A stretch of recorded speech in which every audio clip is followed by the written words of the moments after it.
उत्तराखंड में आज उपचुनाव हुए। वो इसलिए क्योंकि बद्रीनाथ सीट से जो कांग्रेस के विधायक थे राजेंद्र भंडारी, उन्होंने इस्तीफा दिया क्योंकि उन्होंने भारतीय जनता पार्टी ज्वाइन कर ली। इसलिए वहाँ पे दोबारा चुनाव हो रहे हैं। वो भारतीय जनता पार्टी की टिकट पे लड़ रहे हैं। जनता जनार्दन होती है, मगर ऐसे दोगले लोगों के बारे में क्या ही कहा जाए।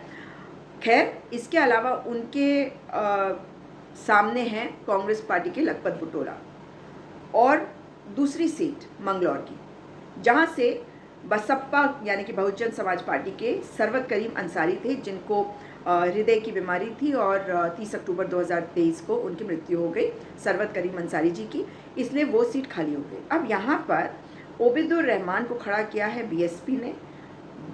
भाजपा एक कैंडिडेट दूसरी पार्टी का तोड़ के, कांग्रेस पार्टी का तोड़ के भी नहीं ला पाई, क्योंकि अब जितना वो कर सकते थे उसकी तो अति हो चुकी है, तो अब कहाँ से लाएंगे। इसलिए उनको अपना भी कोई कैंडिडेट नहीं मिला और उनको बाहर से एक कैंडिडेट लाना पड़ा, करतार सिंह भड़ाना को।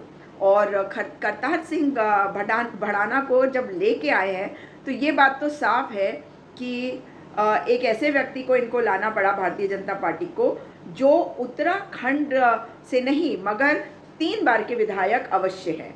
वो समलखा विधानसभा हरियाणा से थे और एक बार वो उत्तर प्रदेश से भी विधायक बन चुके हैं। तो अब भड़ाना जी सोच रहे हैं कि अब उम्र के इस पड़ाव में, क्योंकि अब उनको 69 इयर्स के वो हो चुके हैं, तो वो सोच रहे हैं कि अब तीसरा स्टेट भी जोड़ ले उसमें उत्तराखंड का। तो पहले हरियाणा से विधायक, फिर उत्तर प्रदेश से विधायक, अब वो सोच रहे हैं कि उत्तराखंड से भी बनेंगे। लेकिन ये भारतीय जनता पार्टी की नाकामी है कि उन्हें उतारना पड़ा, क्योंकि उनके पास कोई कैंडिडेट नहीं और दूसरी पार्टी का भी वो ला के खड़ा नहीं करवा पाए इस सीट पर।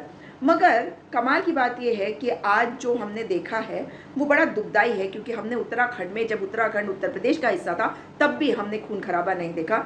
मगर मंगलौर की सीट पर चुनाव जीतने के लिए भारतीय जनता पार्टी इस बार अपने कई हथकंडों के साथ खून खराबे का भी हथकंडा अपना रही है।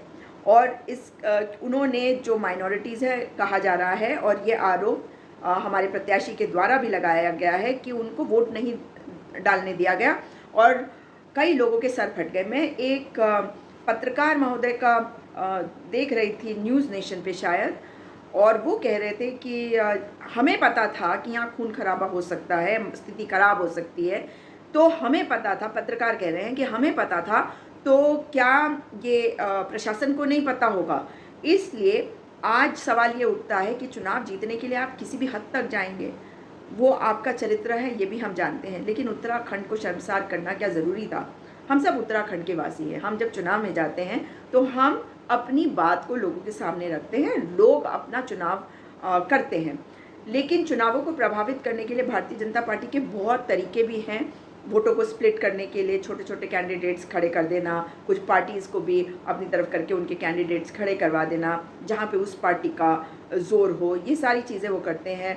उनके ऊपर बहुत सारे और भी आरोप लगे। लेकिन इस वक्त तो भारतीय जनता पार्टी शासन में है, पावर में है, सत्ता में है, तो इस वक्त तो पूरा सिस्टम उनके साथ है। तो खून खराबे की क्या ज़रूरत पड़ी?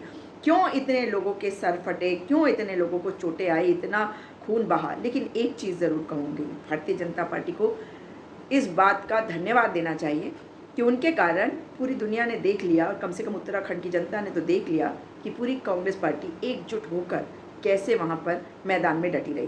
कांग्रेस पार्टी वो कभी नहीं कर सकती जो भारतीय जनता पार्टी करती है। जिस तरह की राजनीति भारतीय जनता पार्टी करती है, नफरत की, हिंसा की, वो कांग्रेस पार्टी कभी नहीं कर सकती। कांग्रेस पार्टी प्यार, मोहब्बत, भाईचारा और राजनीति करती है, एक अलग तरीके की, नफरत फैलाने की नहीं, प्यार मोहब्बत की बात करने की, अपनी बात को रखने की।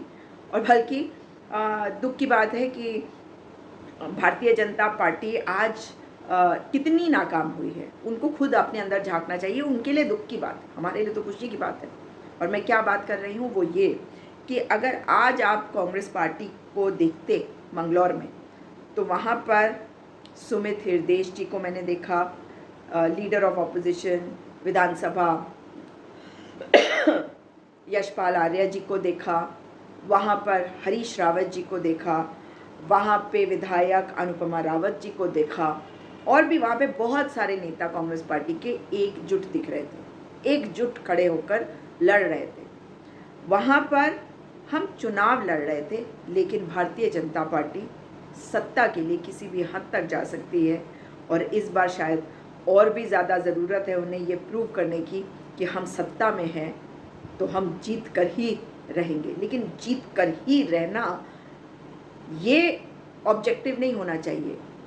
जीत गए, जनता ने जिता दिया, तो सत्ता ढंग की देना और लोगों को एक अच्छा शासन देना, ये होता है सत्ता संभालने वाली पार्टी का धर्म, कर्तव्य और कर्म किसी भी लोकतंत्र में।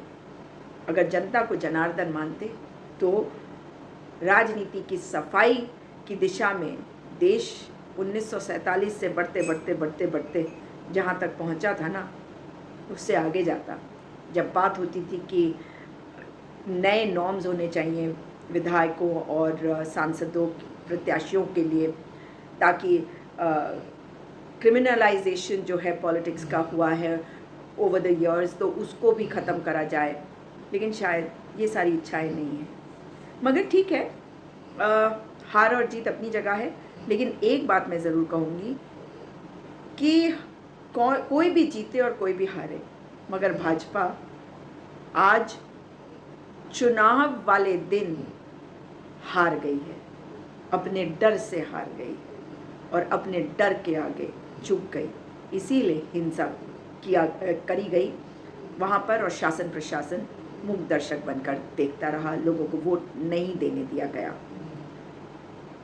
आने वाले समय में हम इंतज़ार कर रहे हैं 2027 का, जब भारतीय जनता पार्टी को उत्तराखंड से उखाड़ कर फेंक देगी जनता, क्योंकि केवल और केवल जनता जनार्दन होती है और केवल जनता ही सुनिश्चित करती है कि कौन जीतेगा कौन हारेगा। इस बार कुछ भी हो, लेकिन हार आप ही के सर और जीत कांग्रेस पार्टी की।